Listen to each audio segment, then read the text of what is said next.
오늘 우리에게 주시는 하나님의 말씀은 신약 성경 사도행전 17장 10절에서 15절 말씀입니다.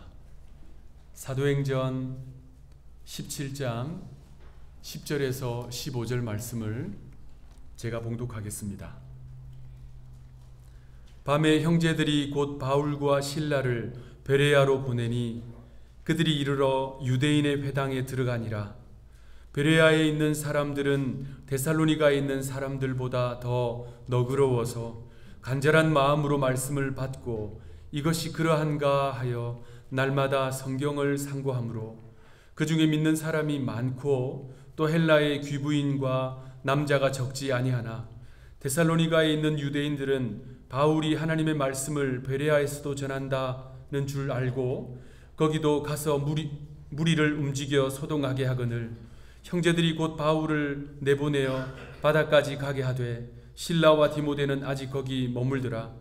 바울을 인도하는 사람들이 그를 데리고 아덴까지 이르러 그에게서 실라와 디모데를 자기에게로 속히 오게 하라는 명령을 받고 떠나니라.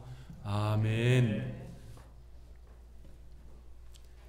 사람은 살아가면서 한 개 또는 여러 개의 별명을 얻습니다. 일반적으로 그 사람의 외모나 성격, 특징, 성품 등을 중심으로 별명을 지어 부르지요. 그래서 어떤 사람들에게 별명은 잊고 싶은 과거사일 수도 있고요. 어떤 사람에게 별명은 추억 돋는 행복한 기억일 수도 있습니다. 여러분들은 살아오시면서 어떤 별명으로 불리셨습니까?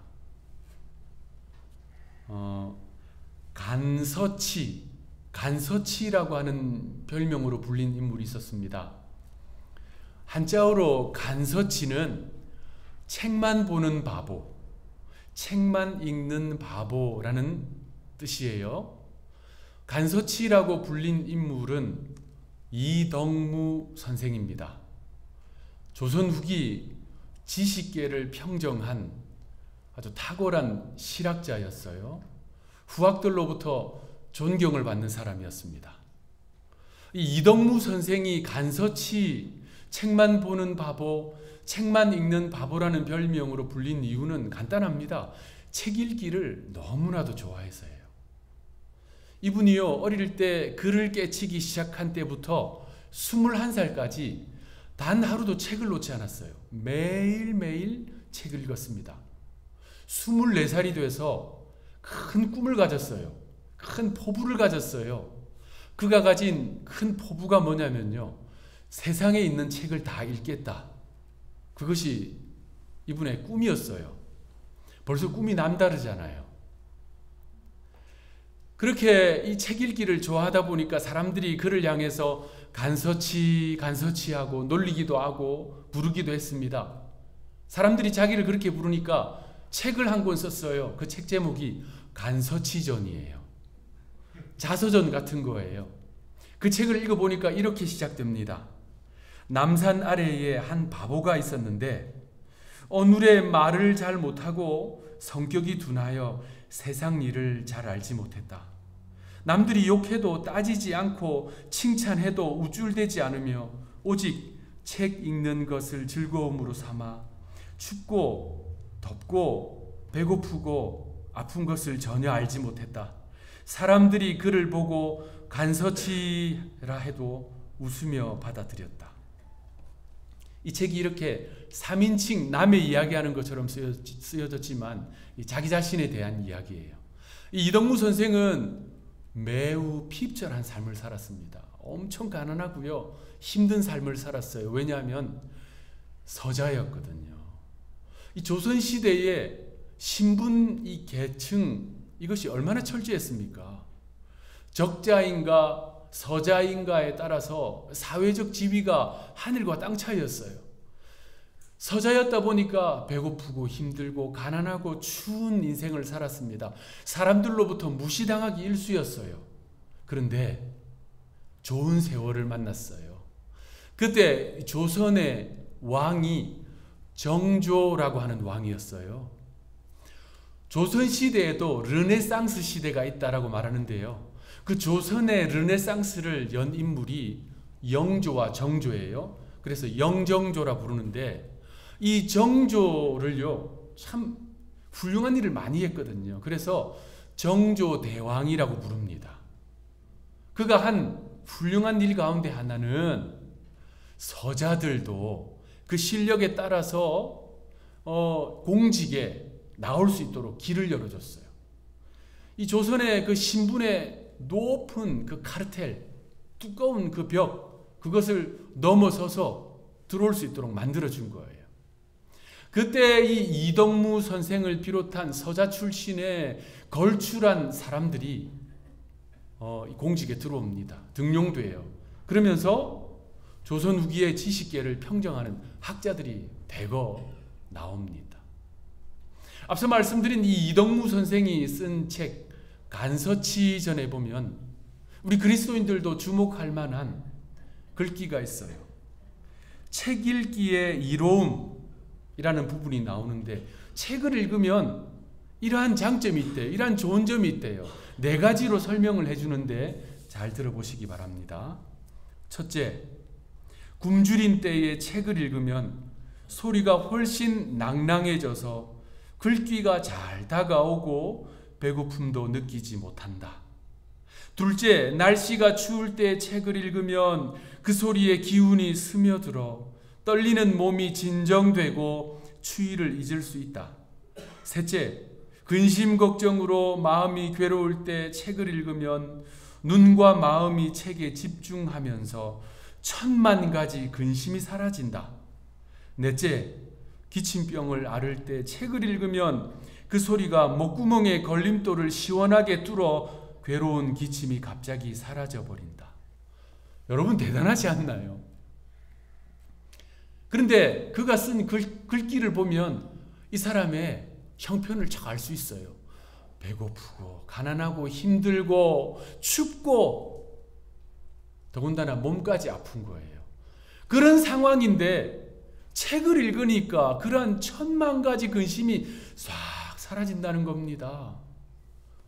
정말 책에 대한 무한 긍정, 무한 애정이 담겨 있어요. 이 정도 되니까 간서치라고 불릴만 하지요. 오늘날 말로 하면 이덕무 선생은 독서광인 거예요. 활자 중독인 것입니다. 그는 일생 좋은 책을 가까이 하고 읽는 습관을 가지고 있었어요. 본받을 만한 습관입니다. 그러니까 그가 대학자가 된 것입니다. 여러분, 좋은 책을 양서라고 부르잖아요. 양서. 양서는요, 마음의 양식이 돼요. 사람이 어떤 책을 얼마나 읽었느냐가 그 사람의 말, 생각, 심지어 행동에도 지대한 영향을 줍니다.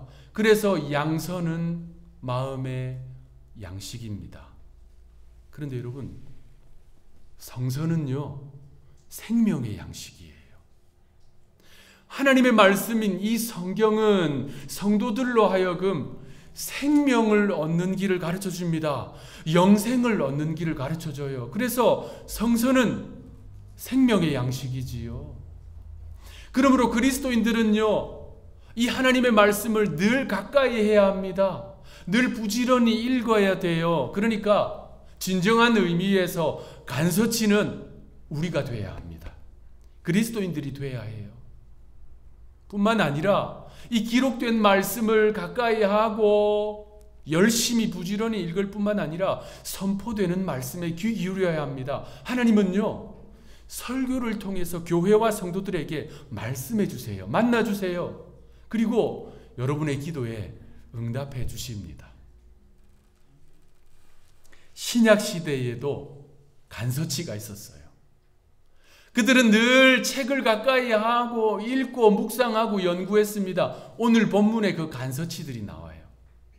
오늘 본문 11절 말씀, 베레아에 있는 사람들은 데살로니가에 있는 사람들보다 더 너그러워서 간절한 마음으로 말씀을 받고 이것이 그러한가 하여 날마다 성경을 상고함으로. 자, 그러니까 선포되는 말씀에 귀를 기울였어요.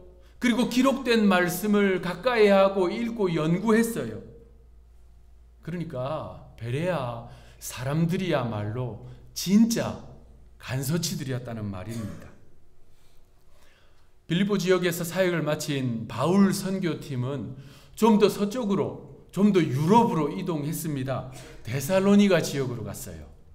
데살로니가 지역은 떠나온 빌립보보다 훨씬 큰 도시였어요. 인구도 많고요. 아주 번성한 도시였습니다. 특히 유대인들이 많이 살고 있었어요. 그러다 보니 유대교 회당이 있었어요. 바울은 늘 하는 대로 이 데살로니가 지역으로 들어가서 먼저 안식일에 유대교 회당으로 갔습니다. 그리고 그곳에서 말씀을 선포했어요. 본문을 보면요, 바울이 선포한 말씀은 이 유대교 회당에는 두루마리로 기록되어 있는 구약 성경이 있었거든요. 그 구약 성경을 펼쳐 낭독하고 풀어 전했어요. 어떻게 전했냐면요, 구약에서부터 예언되어 온 오시리라 약속된 메시아 그리스도가 바로 예수님이다 라고 선포했어요. 바울의 말씀을 들은 데살로니가 사람들은 크게 두 부류로 나눠졌습니다. 첫 번째 부류는 바울의 말씀을 받아들인 사람들이에요. 그들은 주로 그 땅에서 살아가는 헬라인들, 이방인들이었어요. 그들이 유대교로 개종했다가 그래서 안식일에 유대교 회당에 나왔어요. 그러면서 바울이 전하는 말씀을 듣고 회심한 것입니다.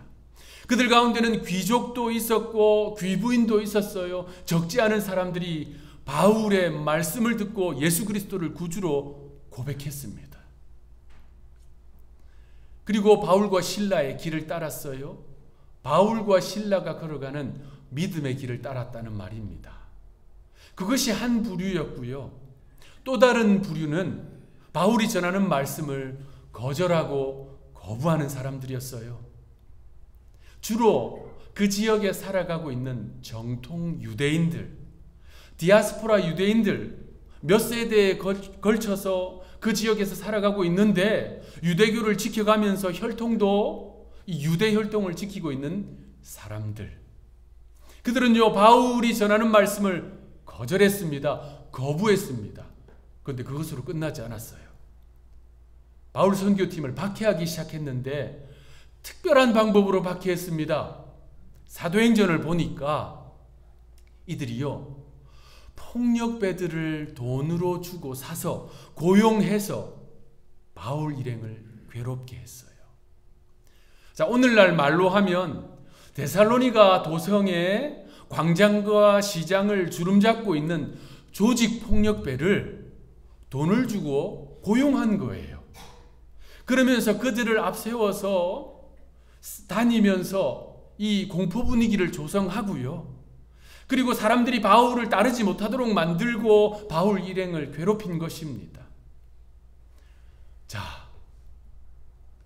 오늘날에도 교회나 교단에서 분쟁이 발생하면 외부의 세력들을 고용하는 경우가 자주 있어요. 그런데 그 수준이 거의 조직폭력배나 다름이 없다는 것이 안타까운 일입니다. 2000년 전이나 지금이나 이 믿음의 카테고리 안에 들어있는 사람들도 자신이 원하는 것을 이루기 위해서 그 방법을 쓰고 있다는 것이 안타까운 일이에요. 여러분, 그렇게 사람들이 그 방식을 예나 지금이나 쓰고 있는 것은 복음이 잘못됐기 때문입니까? 성경이 잘못됐기 때문입니까? 그러지 않지요. 복음의 말씀을 제대로 받아들이지 않고 그대로 살지 않는 것이 문제 아니겠습니까? 그래서 성도가 말씀을 가까이 해야 한다는 것입니다. 사도 바울이 그 박해 때문에 그곳에 머무를 수가 없었어요. 그래서 아무도 다니지 않는 한밤중에 떠납니다. 떠나서 피한 곳이 바로 오늘 본문의 베레아예요. 베레아는 평안하게 여행 간 곳이 아닙니다. 생명의 위협을 받고 도피한 곳이에요. 도피처입니다. 그러면 일반적으로 어떻게 해야 합니까? 좀 숨죽이고 있어야 되지 않겠습니까? 조용히 좀 있어야 되지 않겠습니까? 그런데 바울은 베레아에 도착하자마자 오늘 본문을 보십시오. 다시 유대교 회당으로 나아갑니다. 그리고 그곳에서 말씀을 전해요. 바울은 정말 놀라운 인물입니다. 그의 이 영혼에서 영혼을 구원하고자 하는 구령의 불꽃이 꺼지지 않는 사람이었어요. 복음의 불꽃이 활활 타오르는 사람이었습니다. 저와 우리 하누리교회 성도가 그러해야 할 줄로 믿습니다.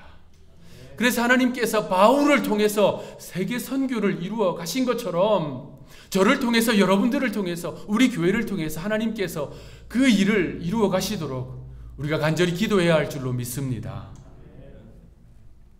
바울이 그곳에 가서 말씀을 딱 전했는데 이 베레아 지역에 있는 사람들이 말씀을 듣고 나타내는 반응이 너무나도 놀라웠어요. 그것이 오늘 핵심입니다. 데살로니가 지역에 있는 사람들은 받아들이는 사람도 있고 거절하는 사람도 있고 심지어 소동을 일으키고 폭력배를 동원해서 괴롭히는 사람들이 많았는데 이 베레아 지역 사람들은 데살로니가 지역에 비해서 달라도 너무나도 다른 거예요. 오늘 본문 11절 말씀. 베레아에 있는 사람들은 데살로니가에 있는 사람들보다 더 너그러워서, 지금 우리 성경에는 더 너그러워서라고 되어 있는데 우리 옛날 한글 성경에는 더 신사적이어서라고 되어 있어요.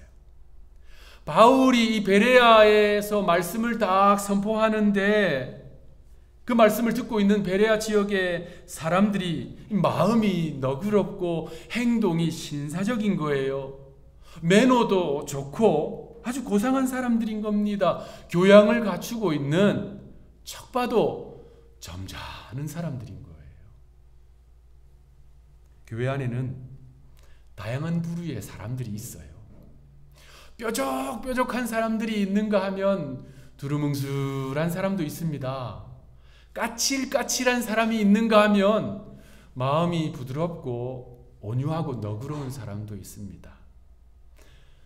자, 옆에 계신 분들 한번 바라보시기 바랍니다. 오랜 세월 함께 믿음 생활해 오시면서 볼 거 안 볼 거 다 보셨겠지만 아무런 평가를 하지 마시고 옆에 분 바라보시면서 이렇게 손잡아 주시면서 이렇게 한번 인사합시다. 손잡아 주시면서 당신이 어떠하든 간에 나는 끝까지 포기하지 않아. 그런 마음으로 우리 오래 함께 갑시다. 우리 성도들은 점잖으셔서 앞으로도 이런 일이 없으리라 생각하는데 명설교가 세계적인 부흥가 D.L. 무디 목사님이 이런 경험을 하셨대요.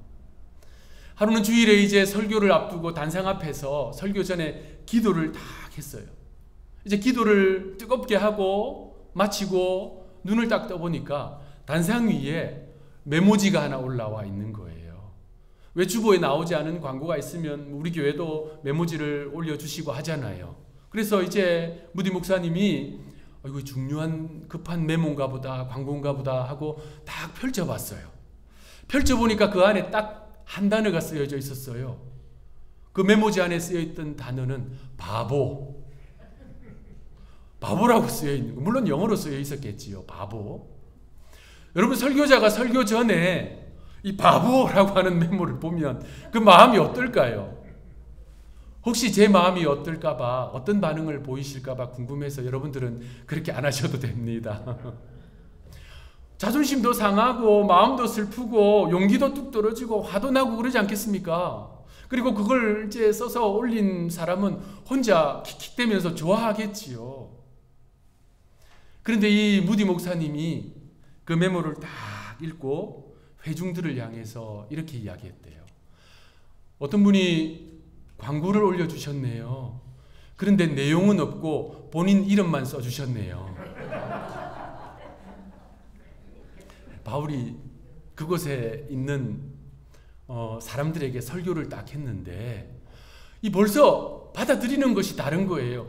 저뿐만 아니라 설교자들은요, 이제 설교를 하면 성도들이 잘 받아들이시는지 벽처럼 탁탁 튕겨 나오는지 대부분 느끼거든요. 우리 성도들은 잘 받아들이십니다. 근데 바울이 이렇게 베레아 성도 교인들에게, 베레아 있는 사람들에게 설교를 딱 하는데요, 너무나도 잘 받아들이는 거예요. 오늘 본문을 보니까 11절, 간절한 마음으로 말씀을 받고, 그냥 말씀을 듣는 게 아니라 간절한 마음으로 말씀을 받는 거예요. 그런데 여기 중요한 단어가 있습니다. 말씀을 받고. 여러분, 말씀을 듣고와 말씀을 받고는 전혀 다른 차원입니다. 말씀을 듣는다는 것은 누구든지 예배 시간에 설교가 선포되는 자리에 앉아만 있으면 듣잖아요. 오늘 예배에 나오신 우리 성도님들 앉아만 계셔도 다 듣습니다. 자이든 타이든 귀를 막지 않는 이상 다 들을 수 있어요. 그것이 말씀을 듣고입니다. 이것은 귀의 소관, 청력의 소관이에요. 그런데 말씀을 받고는 이건 마음의 작용이에요. 그러니까 베레아 성도들도 마음을, 간절한 마음으로 말씀을 받고라고 이야기하는 거예요. 그들은 귀를 열고 말씀을 경청할 뿐만 아니라 마음을 열고 말씀을 받았어요. 저 말씀을 통해서 하나님 나에게 응답해 주실 거야. 나에게 위로 주실 거야. 소망 주실 거야. 내 기도 제목에 응답을 주실 거야. 약속을 주실 거야. 라고 하는 그 간절한 마음으로 말씀 앞에 나온 것입니다. 여러분, 얼마나 귀한 신앙적 자세입니까? 그런데 이들은요, 여기서 한 발짝 더 나아갔어요. 본문 11절, 간절한 마음으로 말씀을 받고 이것이 그러한가 하여 날마다 성경을 상고함으로. 바울이 설교를 선포했어요. 전하는 말씀을 이 베레아 성도들이 들었어요. 마음에 새겼어요. 여기서 멈추지 않고 집으로 돌아가서 기록된 말씀을 펼쳐서 또 읽는 거예요. 이 말씀 들어서 받은 이 말씀을 어떻게 살아낼 것인가, 어떻게 적용할 것인가 생각하면서 말씀을 읽고 연구하고 묵상한 것입니다. 그것도 성경을 보십시오. 날마다. 여러분, 정말 탁월한 믿음의 태도입니다. 이 베레아 성도들은요, 듣는 말씀과 읽는 말씀에 진심이었다는 말이에요. 자, 그러다 보니 그 결과가 무엇일까요? 오늘 본문 12절 말씀, 그 중에 믿는 사람이 많고 또 헬라의 귀부인과 남자가 적지 아니하나. 지금 바울이 말씀을 선포하고 있는 이 베레아 지역은 그들이 쫓겨온 데살로니가라고 하는 대도시에 비하면 시골이에요. 저 시골 변두리입니다. 인구가 많지 않아요. 도시가 크지 않습니다. 그런데 그렇게 작은 도시인데도 불구하고 그 도시에 많은 사람들이 복음을 받아들였습니다. 귀족, 귀부인이 복음을 받아들였어요. 여성들뿐만 아니라 많은 남성들이 받아들였습니다. 그들이 말씀을 대하는 그 태도로 말미암아 진정한 구원의 역사가 베레아라고 하는 도시 전체에 일어났다는 말입니다. 베드로전서 2장 2절은 이렇게 말씀합니다. 잘 아는 말씀이지요. 우리 합독하도록 하겠습니다. 시작. 갓난 아기들 같이 순전하고 신령한 젖을 사모하라. 이는 그로 말미암아 너희로 구원에 이르도록 자라게 하려 함이라. 아멘. 하나님께서 그 백성들, 하나님의 아들들, 딸들을 성장시키세요. 성숙시키세요. 어디까지? 구원에 이르도록. 그렇기 위해서 주시는 양식이 있어요. 생명 양식이 있습니다. 순전하고 신령한 젖이 있어요. 그것은 두 가지도 아닌 한 가지예요. 바로 말씀입니다. 그 말씀을 통해서 우리는 자라가는 것입니다. 그래서 성도는 말씀을 사모해야 합니다. 베레아 성도들은 그 말씀을 사모했어요. 듣는 말씀, 읽는 말씀을 사모했습니다. 그러다 보니 그들에게 구원이 임했습니다. 사랑하는 하누리 성도 여러분, 우리 다 같이 자라갑시다. 성장합시다. 어디에까지요? 구원에 이르기까지, 예수의 분량에 이르기까지. 그러기 위해서는 듣는 말씀을 사모해야 합니다. 읽는 말씀을 사모해야 돼요. 그래서 우리 주님이 기뻐하시는 그 장성한 분량까지 자라가는 저와 여러분들, 우리 하누리 교회가 되기를 주님의 이름으로 축원합니다. 기도하겠습니다. 하나님, 예부터 지금까지 우리에게 순전하고 신령한 젖 하나님의 말씀을 통해서 자라가게 하시는 은총에 감사드립니다. 우리 하누리 교회는 그 생명의 말씀이 늘 넘쳐나게 도와주옵소서. 우리 하누리 성도들은 그 말씀을 지극히 사랑하고 지극히 아끼고 가까이 하는 영적인 간서치들이 될 수 있도록 도와주옵소서. 그래서 하나님의 나라에 존귀하게 쓰임받고 영생에 이르는 우리 모두가 되게 하여 주옵소서. 감사하옵고 구주 예수님의 이름으로 기도하옵나이다.